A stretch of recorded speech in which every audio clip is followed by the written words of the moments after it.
It was only after the movements of the 60s had essentially been defeated that we learned that they'd been victimized by CIA-style covert operations. The kinds of things we know the CIA is doing in Nicaragua and did in Chile and did all around the world were actually done in this country, at home, by the FBI and police against all the movements of the 60s, and are still being done today.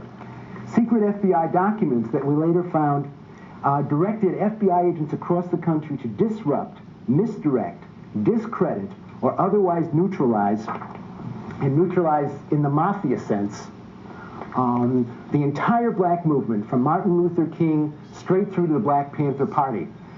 FBI agents were ordered to do everything they could to cripple and destroy the party starting in 1968.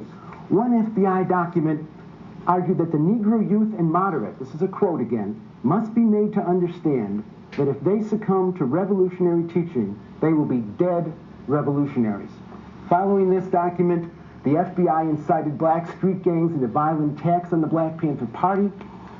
They themselves, the FBI and the police, raided Panther offices across the country, smashed up the equipment, tore up the files, broke the windows, dragged Panthers out into the streets naked, beat people up, threw them in jail. This, and in some cases actually killed Panther leaders, particularly Fred Hampton, a very important Panther leader in Chicago, who the FBI and police, they organized essentially a death squad execution, breaking into his apartment in the middle of the night and gunning him down.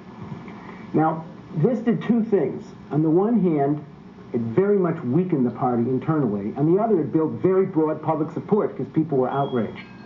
And in response to this, to exploit the weaknesses and to undermine the support, the FBI and the police stepped up psychological warfare against the party. They used infiltrators and forged documents and anonymous threats to disrupt the party's work and split the party apart.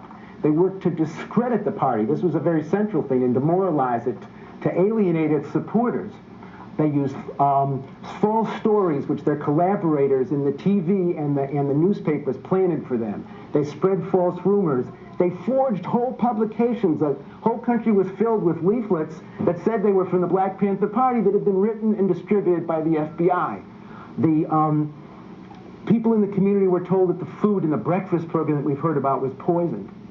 The churches and merchants that cooperated with the program were harassed and intimidated by the FBI. In one case, there was a coloring book proposed for use in the breakfast program that the Panthers rejected, saying this is racist, this is violent, this is not what we want. The FBI gets a hold of it. The FBI makes it more racist, more violent, puts it out all across the country, and tells people this is what the Panther breakfast program is.